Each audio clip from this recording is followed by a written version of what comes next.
Donkey and Rabbit were now living far apart, but continued to have long conversations. That day, Rabbit, who was, we must admit, a chatterbox, was speaking again about Plato. "Let's take, for example, the patterns of the bird's flight on the blue sky."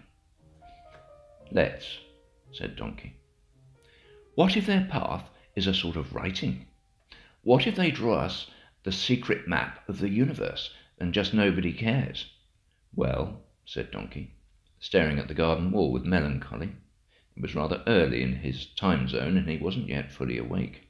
"Or let's take," said Rabbit, "spread and plant. Both have leaves, both have flowers, but who is imitating whom? Or perhaps one is the creator of the other. In that case, I guess spread is the creator of plant, isn't it? The embroidery seems to be the idea, the perfect holy form, the blueprint. Plants seem so arbitrary, messy even, don't you find? No insult intended." "Actually," said Donkey. But Rabbit continued. "Or how about me, a real rabbit, and the idea of a rabbit? Am I, a real rabbit, made of textile yarn and synthetic stuffing, just an imperfect copy of the idea of rabbit? Or the idea of rabbit, made of wood and cheap golden paint, is just a limited, rough outline of the richness of the real rabbit, of me?" "By the way," said Donkey, "did you hear those rumours about rabbits covered with keratin-based fur and filled with blood and veins and intestines full of bacteria and acidic liquids?" "Oh, yuck! How gross!" said Rabbit. "Sorry," said Donkey. They were silent for a while. "Actually, the other day, I think, I was allowed to have a glimpse inside the mechanisms of creation," said Donkey, and he described an incident while observing the movements of a snake. "Whoa," said Rabbit. It made her think about Tree. Rabbit always suspected that during her sleep someone, some infinitely larger, stronger, and more wise entity, came and changed every single leaf and flower on the branches of Tree. She couldn't find a better explanation for the radical changes that Tree produced, sometimes overnight. Said Donkey. "It's an interesting concept, although there is also a purely theoretical chance that Tree is doing it all alone." "Oh, come on," said Rabbit. "Just a thought," said Donkey. Then he went for a walk.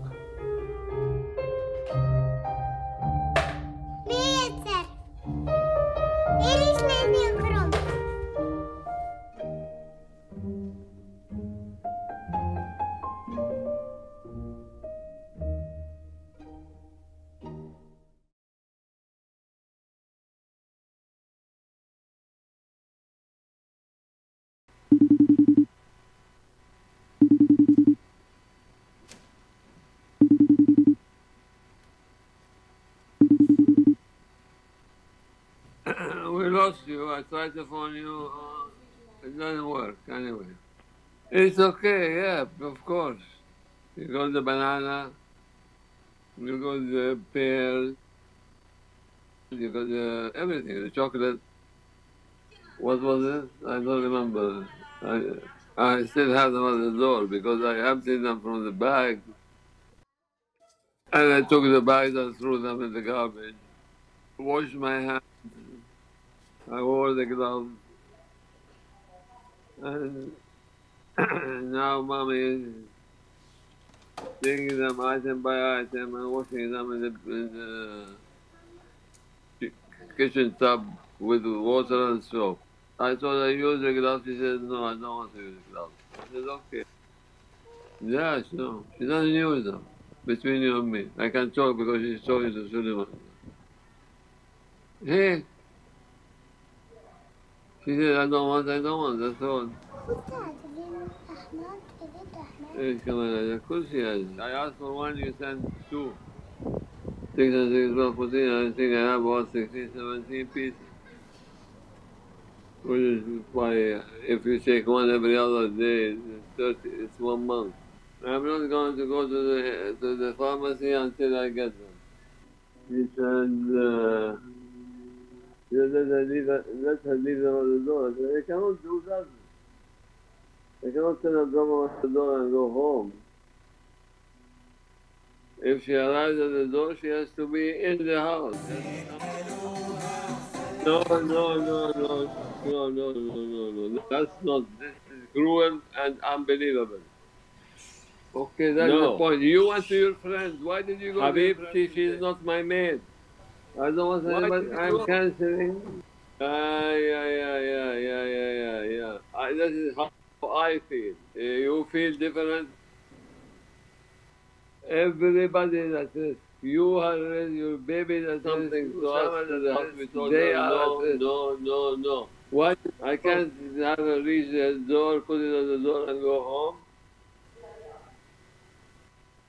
I don't care. Don't talk for her, please. Don't argue with me. Don't present. I don't feel it's good to do that. I don't feel it's right. I am going to go to pick it up myself. Whatever happens, happens. Anybody there? Annemarie, yes. What were you yelling at your dad for? That's right. I know, but that's how he feels. Capiche?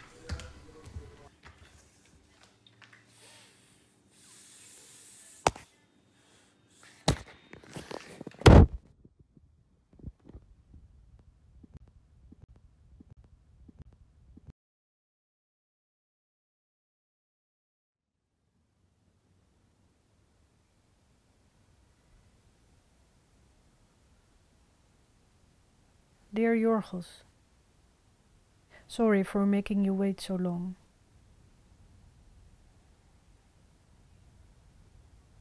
I know I promised to make a small film, but I have difficulties focusing. I actually try not to think at all.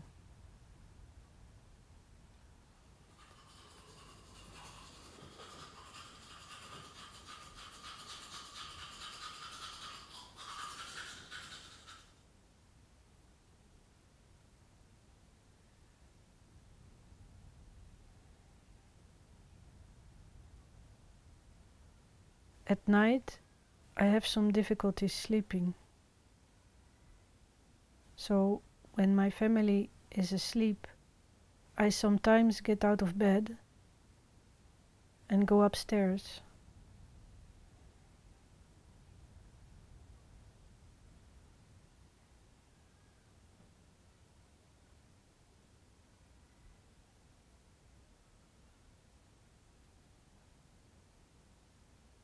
And I wander through the house at night.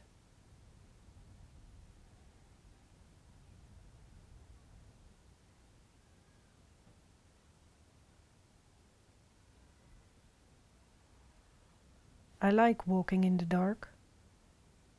I like to move around the house in the dark, when everybody is sleeping.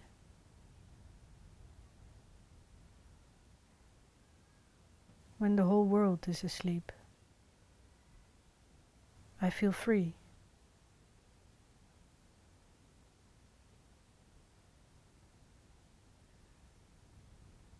Upstairs I have my own private study, my own little private room in the attic.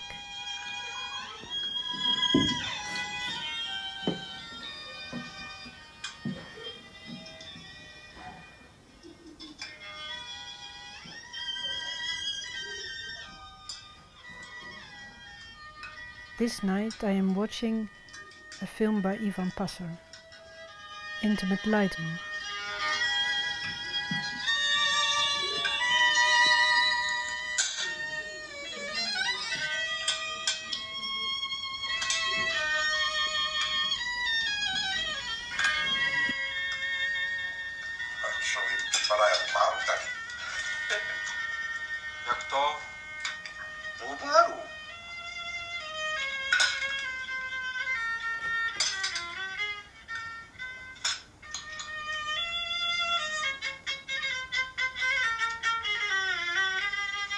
Ήλιο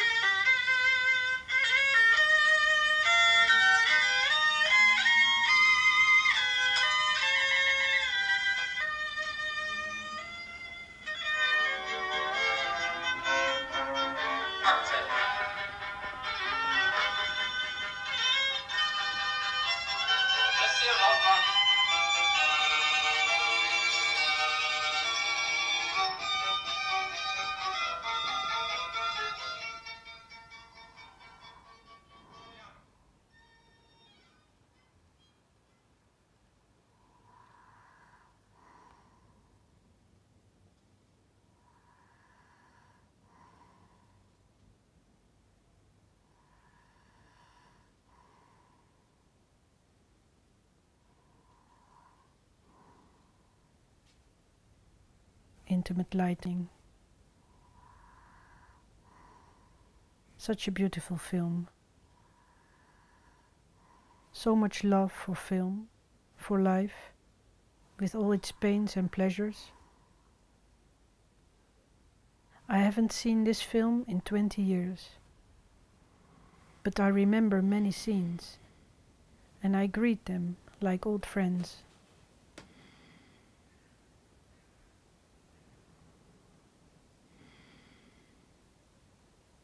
And just before I fall asleep, I think of the grandmother doing her abdominal exercises. A smile on my face.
survive, but are we going to evolve?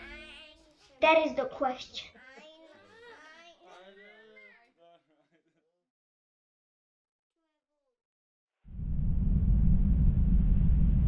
Querido Víctor Moreno, no sé si recibirás este mensaje. pero quiero mandarte unas palabras de esperanza. No es fácil vivir un confinamiento.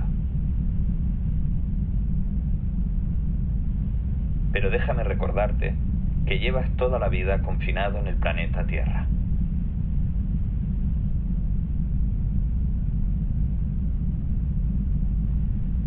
Nunca saldrás de ahí.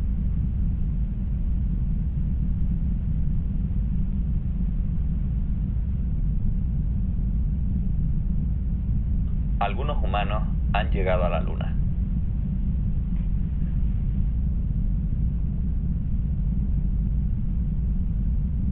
Otros desean llegar a Marte. Pero incluso en Marte estarían en otro confinamiento.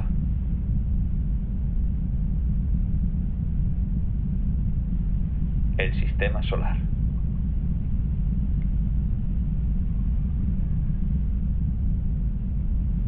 Si algún día un ser saliera más allá del sistema solar, encontraría un confinamiento de 400.000 millones de estrellas.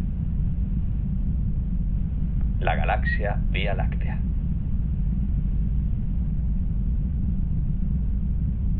Pero después de esta galaxia, hay muchas más galaxias con tantas estrellas como la tuya. El confinamiento es infinito. Sin embargo, existe una diminuta escapatoria. Sabemos que el tiempo es relativo. Moverse en el espacio es también moverse en el tiempo. Aún se puede llegar al origen del universo. El momento en el que se formó la materia, el espacio y el tiempo.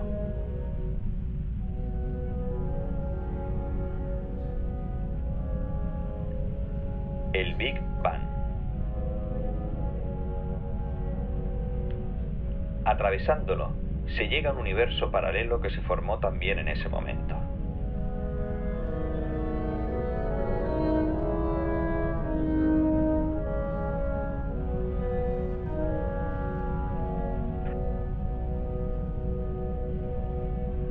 Aquí también existen galaxias con millones de estrellas.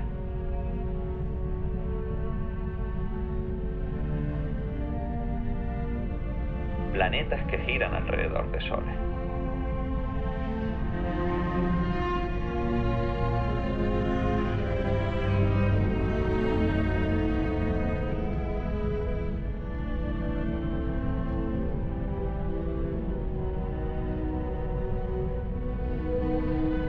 Pero también hay un planeta en el que hay vida.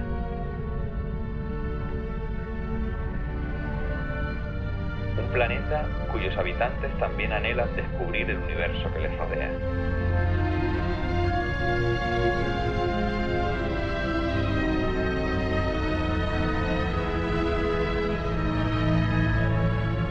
Otro planeta Tierra. Y aquí vivo yo. Otro Víctor Moreno. Y también estoy confinado.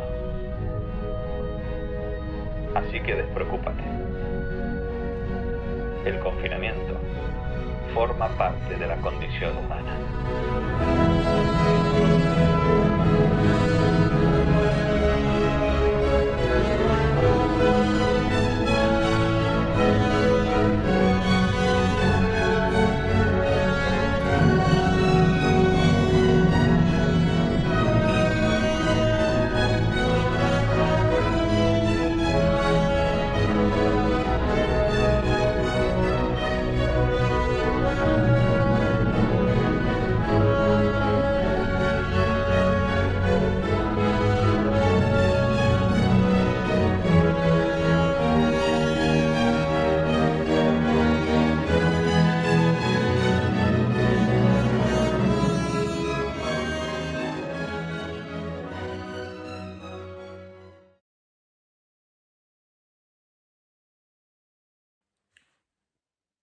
This is Albert Serra. I am a filmmaker, as maybe you know. This is my first video ever, or in these days I've made two.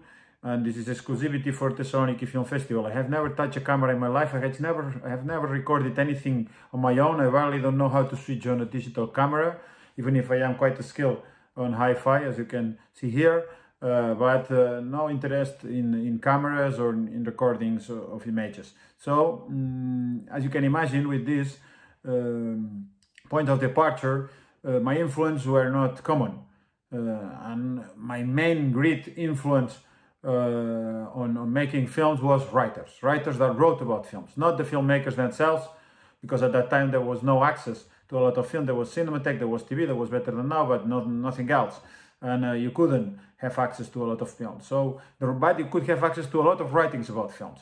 And I had some incredible talented writers that influenced me a lot, and that really, helped me to have a deep understanding, as a few people can have, that can join this theory and this practice, in one single person. But with the help of these people and my own totally free practice, I think I get something interesting. This great influence were, first of all, the Americans, Robin Booth, Manny Farber. Robin Booth, as you know, he wrote a lot of books about the 70s or 60s, 70s films, and about Howard Hawks, male friendship, another big influence on me, but also about terror movies. I recommend you all the book with all articles he wrote about the terror movies, that it's incredible, about the paranoia, about the real meaning of the images, about the destruction of narrative in horror movies. I have never seen in my life one single horror movie. I had them, but the writings of Robin Booth are incredible. Manny Farber, as you know, all the writings about actors, about ideology in films, incredible. Another great American writer, Amos Vogel. I did the prologue of the French edition of the film as a subversive art. Is incredible. Is the Bible. Is the most important book ever written about cinema. And of course the French, Jacques Loursels. They're on the right wing. I was very influenced by cinema, cahiers de cinema style, and especially by Godard and Truffaut, great writers, both maybe at the same level as filmmakers, or maybe even better writers than filmmakers. And Paul Becchiali. I am not very interested in French cinema, but his book about French cinema is another masterpiece, and it's full of unforgettable moments. And the right-wing people, Michel Mourlet, Jacques Loursels, very important influence, because the way they see the films, the way they describe films, the way they are shocked, or they are moved by films, the way they describe it, you cannot find it better anywhere else. So these are my influence. Thank you very much for listening. I am the only one with this influence and writing and making films. Bye. Thank you.